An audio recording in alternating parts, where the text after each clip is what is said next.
Em 1993, cerca de 133 milhões de pessoas ligaram a TV e viram um homem ficar parado no meio de um campo de futebol americano. Mesmo assim, ninguém conseguia tirar os olhos dele.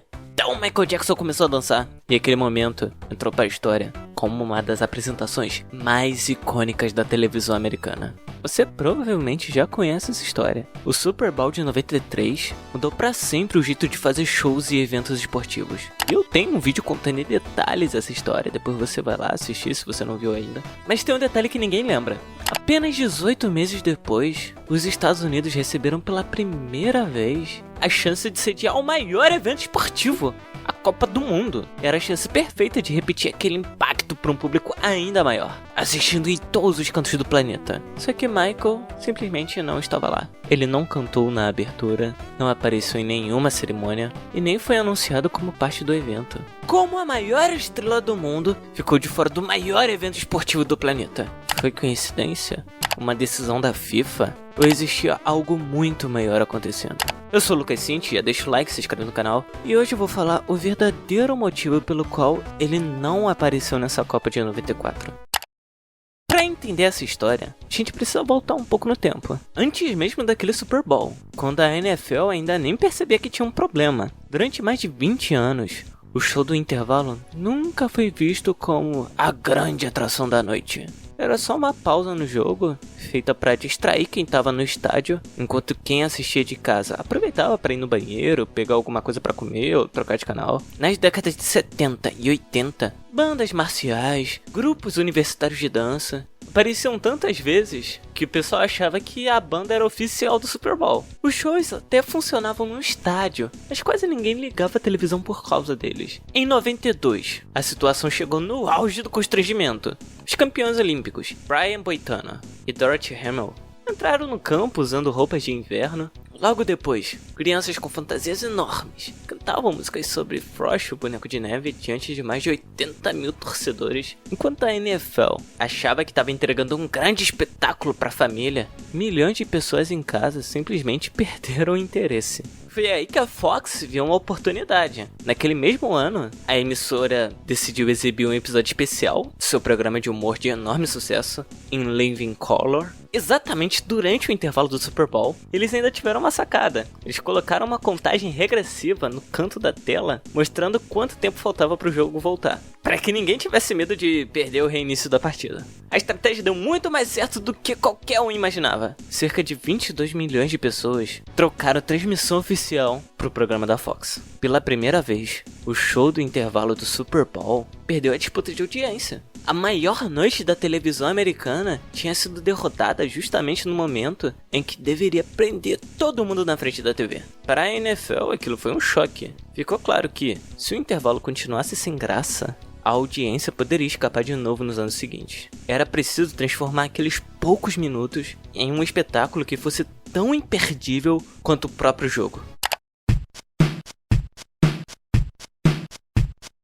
Michael Jackson já tinha mudado completamente o que significava ser uma estrela da música. Depois de começar ainda criança ao lado dos irmãos e construir sua carreira solo, passo a passo, ele havia se tornado o maior artista do planeta. Thriller era e continua sendo o álbum mais vendido da história, transformando Michael em um fenômeno que ia muito além da música. E não parou por aí. Dangerous tinha acabado de lançar uma sequência de sucessos gigantes como Black and White, Remember the Time, Heal the World, provando que aquele sucesso estava longe de ser sorte ou algo passageiro. Ao mesmo tempo, sua turnê mundial lotava estádios nos 5 continentes, quebrava recordes de público e reunia milhões de pessoas por onde passava. Michael já não era apenas um cantor, ele era um acontecimento. Gravadoras, emissoras de TV e as maiores marcas do mundo disputavam a chance de associar seus produtos ao nome dele. Ninguém fazia isso de forma tão intensa quanto a Pepsi. A empresa investia milhões em campanhas estreladas por Michael Jackson, usando sua música, sua imagem, sua popularidade para vender refrigerante. Naquela época, a parceria entre os dois era considerada uma das mais valiosas da publicidade. E foi por isso que, quando a NFL decidiu transformar 12 minutos de intervalo em um espetáculo capaz de prender a atenção do país inteiro, praticamente só existia uma opção. Apenas um artista era grande o bastante para fazer daquele show um evento mundial antes mesmo de começar. A ideia era simples, mas muito ousada. Em vez de encher o palco com atrações, todo o show seria construído em torno de um único homem. Michael Jackson apareceu no centro do campo, usando sua famosa jaqueta militar dourada, e então aconteceu algo que ninguém esperava. Durante quase 2 minutos, Michael ficou completamente parado, sem falar uma única palavra. Enquanto quase 100 mil pessoas gritavam no estádio e milhões assistiam pela televisão, aquele silêncio deixava todo mundo preso na expectativa do que aconteceria em seguida. Nenhum show do intervalo tinha feito algo parecido.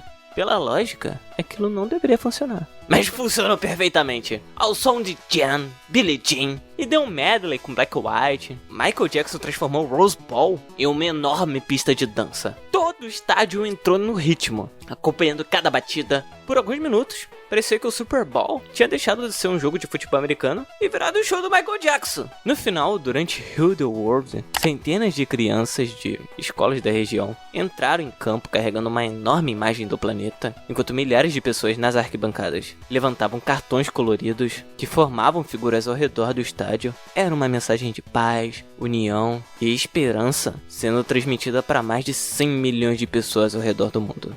O resultado disso tudo foi ainda maior do que a NFL imaginava. Pela primeira vez na história do Super Bowl, a audiência não caiu durante o intervalo. Ela aumentou! Milhões de pessoas que normalmente aproveitavam esse momento para pegar comida ou trocar de canal continuaram na frente da TV. Na verdade, muita gente ligou a televisão só para assistir o show do Michael Jackson. Naquele dia, o show do intervalo deixou de ser apenas uma pausa no jogo e virou um dos momentos mais esperados de todo o Super Bowl.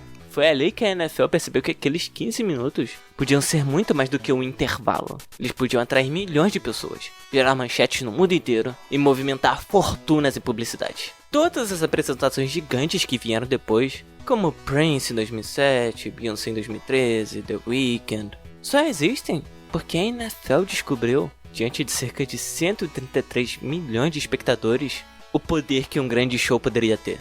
E tudo começou com Michael Jackson. Naquele momento, Michael não era só o maior cantor do planeta. Ele era um fenômeno cultural como poucos já existiram. Sua presença era capaz de fazer milhões de pessoas ligarem a televisão só pra vê-lo.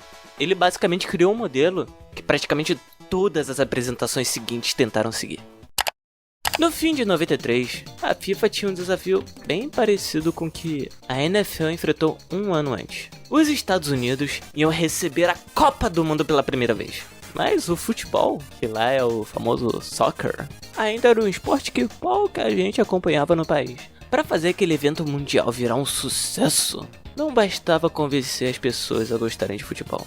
Era preciso transformar a Copa em um grande acontecimento nos Estados Unidos. Foi aí que Michael Jackson parecia a escolha perfeita. Depois de revolucionar o show do Super Bowl e mostrar que conseguia prender a atenção de milhões de americanos, ele era a pessoa ideal para atrair até quem nunca tinha assistido um jogo de futebol. E dá pra ver que era exatamente esse tipo de impacto que a FIFA queria. Em dezembro de 93, o sorteio oficial da Copa em Las Vegas virou um verdadeiro show. Robin Williams apresentou a cerimônia, o Rei Pelé participou do evento, junto com estrelas do futebol americano. A ideia era fazer o público americano se sentir mais próximo da Copa. Na noite anterior, um jantar de gala contou com apresentações de Smokey Robinson, James Brown cantando Living America. Michael Jackson poderia dar um up nesse evento sem dificuldades, mas ele não estava lá. E naquele momento, ele não podia mais estar. Tudo mudou em agosto de 1993. Naquele mês, vieram a público as primeiras acusações contra Michael Jackson, feitas pela família de um garoto de 13 anos com quem ele havia criado uma amizade. Poucas semanas depois, foi aberta uma ação civil e o caso rapidamente se tornou um dos assuntos mais comentados do mundo. Pela primeira vez em muitos anos, Michael deixou de ocupar as manchetes apenas por sua música e passou a ser o centro de uma enorme polêmica. Em dezembro, praticamente na mesma época em que a FIFA realizava seu grande sorteio, Michael apareceu ao vivo na televisão, direto do rancho Neverland, para negar todas as acusações. Com a voz trêmula, afirmou que jamais havia machucado uma criança e pediu que as pessoas não acreditassem em tudo que liam sobre ele. As consequências foram rápidas. Em novembro, a Pepsi, que havia passado quase uma década usando Michael como o rosto de suas maiores campanhas, encerrou discretamente o contrato de patrocínio, avaliado em dezenas de milhões de dólares. Pouco depois, Ele também cancelou o restante da Dangerous Tour, dizendo que toda a pressão do escândalo, da imprensa e o uso crescente de analgésicos haviam provocado nele um esgotamento físico e mental. Em poucos meses, o artista que parecia ser a escolha perfeita para qualquer grande evento internacional passou a ser visto como um risco para os patrocinadores e organizadores, e isso mudou completamente o rumo da história. Não existe nenhum documento da FIFA confirmando que o nome de Michael Jackson foi cortado de uma possível atração. Na verdade, essa lista pode nem ter existido. Mesmo assim, o momento da época ajuda a entender por que a participação dele parecia cada vez mais difícil. Entre os patrocinadores da Copa do Mundo estavam gigantes como a Adidas e outras multinacionais que tomavam muito cuidado com a própria imagem. Poucas semanas antes, a Pepsi, que havia passado quase 10 anos investindo milhões de dólares para ligar sua marca a Michael Jackson, decidiu encerrar a parceria. Era um sinal claro de como as grandes empresas estavam reagindo ao escândalo. A FIFA precisava fazer a Copa de 94 um sucesso nos Estados Unidos, um país onde o futebol ainda tentava conquistar o seu espaço. Qualquer polêmica poderia tirar o foco do torneio. Colocar na abertura um artista que aparecia todos os dias nas manchetes por causa de uma investigação criminal era um risco grande demais, tanto para a FIFA quanto para os patrocinadores. A investigação, inclusive, só seria oficialmente encerrada em setembro de 94, cerca de 3 meses depois do fim da Copa e do Brasil ter ganhado o Tetra.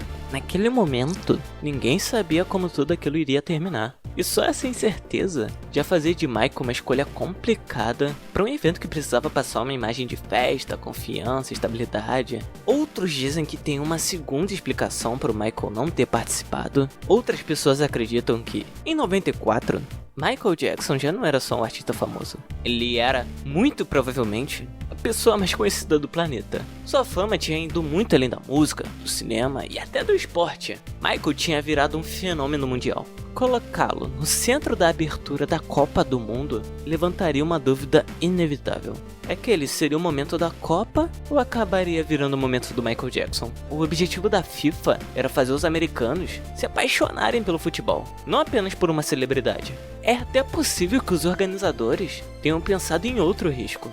Milhões de pessoas poderiam ligar a TV só para ver o Michael e quando a apresentação acabasse, eles simplesmente iam trocar de canal. Não existe nenhum documento mostrando que a FIFA realmente pensou nisso, mas essa hipótese ajuda a explicar esse dilema curioso. Em alguns momentos da história, certas estrelas deixam apenas de valorizar um evento e passam a disputar a atenção do público com ele. Em 94, Michael Jackson já estava nesse nível. Sua fama não podia mais ser medida só por discos vendidos. Ele tinha se transformado em um fenômeno cultural capaz de dominar qualquer palco onde ele aparecesse. Talvez Michael Jackson já fosse grande demais para dividir os holofotes até mesmo com a Copa do Mundo. Quando a Copa do Mundo começou em 1994, o lugar que muita gente acreditava que poderia ter sido de Michael Jackson acabou ficando com Diana Ross. Ela cantou I Coming Out diante do presidente Bill Clinton e uma audiência espalhada por praticamente todos os continentes. Com mais de 30 anos de carreira, Diana era uma das artistas mais respeitadas dos Estados Unidos e quase nunca esteve envolvida em polêmicas. Para a FIFA, ela era a escolha perfeita, uma enorme artista, querida pelo público e capaz de abrir a Copa sem tirar toda a atenção do torneio. Só que nem tudo saiu como planejado. Em um dos momentos da apresentação, a Diana precisava bater um pênalti em direção ao gol. Ela chutou, a bola passou longe da trave, o gol explodiu. O goleiro deu aquela pulada frangada que estava planejado já. O resultado foi uma das cenas mais constrangedoras da história das aberturas das Copas. Mais de 30 anos depois, esse momento ainda circula pela internet com um tom de piada, justamente no palco onde Michael Jackson poderia ter se apresentado. A Copa de 94 foi um enorme sucesso. O torneio bateu o recorde de maior público da história das Copas do Mundo, uma marca que continua de pé até hoje. Mais de 3,5 milhões de pessoas passaram pelos estádios ao longo da competição, mostrando que os Estados Unidos talvez gostassem de futebol muito mais do que muita gente imaginava. Um país que supostamente não ligava muito para o futebol, abraçou a Copa de um jeito que surpreendeu todo mundo. Mesmo sem contar com o artista, que talvez pudesse ter transformado a abertura em um espetáculo ainda mais marcante. Para Michael Jackson, aquele período foi completamente diferente. Ele vivia um dos momentos mais difíceis de sua vida. Sofria de insônia, enfrentava uma pressão enorme e se tornava cada vez mais dependente de analgésicos. O problema é que havia começado anos antes, mas piorou muito depois das acusações que ele recebeu, que ele negou até o fim da vida.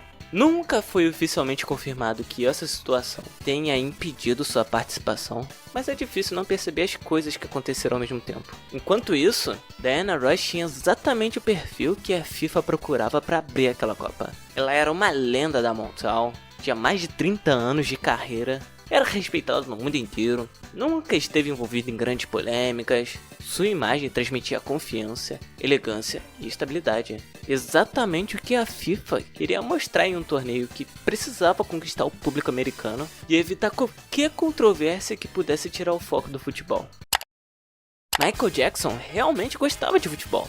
Em 1999, 6 anos depois de ficar de fora da Copa do Mundo, ele assistiu a um jogo do Fulham como convidado especial do dono do clube, Mohamed Al Fayed. Ficou no camarote oficial, ele deu uma volta pelo gramado, sendo aplaudido pela torcida e ainda disse aos jornalistas: "Eu sou fã de futebol, com certeza." 3 anos depois, em 2002, participou de um jogo beneficente, organizado pelo ilusionista Uri Geller, para arrecadar dinheiro para a instituição X-City. Na época, o Michael chamou a atenção ao acertar semanas antes que a Inglaterra venceria a Dinamarca nas oitavas de final da Copa do Mundo. Uma curiosidade só, mas isso mostra que Michael estava acompanhando o torneio e realmente se interessava pelo que acontecia dentro de campo. O próprio Michael já disse que nunca foi muito ligado em esportes, por isso chama ainda mais atenção o carinho que ele demonstrava pelo futebol sempre que tinha chance. Quando era convidado para algum evento relacionado ao esporte, parecia realmente à vontade, conversava com jogadores, dirigentes e torcedores, sempre com curiosidade e respeito, do mesmo jeito que fazia quando conhecia culturas diferentes ao redor do mundo. O interesse era verdadeiro, conexão com o futebol também. O problema é que ela nunca aconteceu no momento certo para ganhar a dimensão que poderia ter tido. Quando Michael finalmente apareceu mais perto desse universo, a Copa do Mundo de 94 já tinha ficado para trás. A oportunidade havia passado. E uma chance como aquela nunca mais apareceu. Talvez tudo tenha sido o encontro entre o pior momento possível e a maior celebridade possível. Um artista tão famoso e parecia grande demais para dividir os holofotes com qualquer evento, enfrentava nessa época uma das maiores crises de sua carreira. Existem essas duas explicações e as duas fazem sentido. A primeira diz que o Michael ficou fora por causa do escândalo, que estourou 7 meses antes da Copa, tornando arriscado demais para a FIFA apostar nele. A segunda defende que ele era grande demais e a atenção dos americanos não iria para o jogo de futebol e sim para ele. No fim, talvez as duas teorias estejam certas. A apresentação de Michael Jackson no Super Bowl de 93 ainda é lembrada como o show que mudou para sempre a forma como os grandes eventos esportivos usam a música. Todo ano, quando um novo artista sobe no palco do Super Bowl, aquela performance volta a ser citada como um momento que mostrou que o intervalo podia ser tão esperado quanto o próprio jogo. Já a abertura da Copa do Mundo de 94 quase nunca entra nas conversas. E quando alguém lembra dela, normalmente é por causa daquele pênalti da Diana Ross. E o mais curioso é que, alguns anos depois, a própria FIFA acabou seguindo um caminho muito parecido. Em 2010, as cerimônias de abertura passaram a apostar em grandes estrelas da música pop para representar a Copa do Mundo. O Waka Waka da Shakira virou praticamente o hino da Copa da África do Sul. Depois vieram Pitbull, Jennifer Lopez, vários outros artistas, transformando esse tipo de show em uma atração do torneio. Ou seja, a ideia de fazer um grande show com artista na abertura da Copa, que o Michael ia fazer em 94, acabou acontecendo de qualquer jeito anos depois. O homem que poderia ter sido o primeiro grande rosto dessa nova fase, acabou ficando de fora. E essa história talvez ainda não tenha acabado. Mais de 30 anos depois daquela Copa, seu sobrinho, Jafar Jackson, interpretou o Michael nos cinemas, em uma cinebiografia que fez milhões de pessoas voltarem a falar sobre sua vida e sua carreira. O mundo continua fascinado por Michael Jackson. Novas gerações descobrem sua música, velhas discussões voltam à tona, e cada nova homenagem reforça o tamanho de sua influência. Mas existe um lugar que nunca pôde ser registrado: Michael abrindo a Copa do Mundo. A verdade é que nós nunca vamos saber como teria sido. Sabemos apenas o que deixou de acontecer. Até hoje, esse assunto continua sendo um dos mais debatidos entre os fãs de Michael Jackson, justamente porque não existe uma resposta definitiva. Talvez essa discussão nunca tenha fim. E talvez seja exatamente por isso que ela continua tão interessante. Afinal, poucas histórias despertam tanta curiosidade quanto aquelas que nunca aconteceram.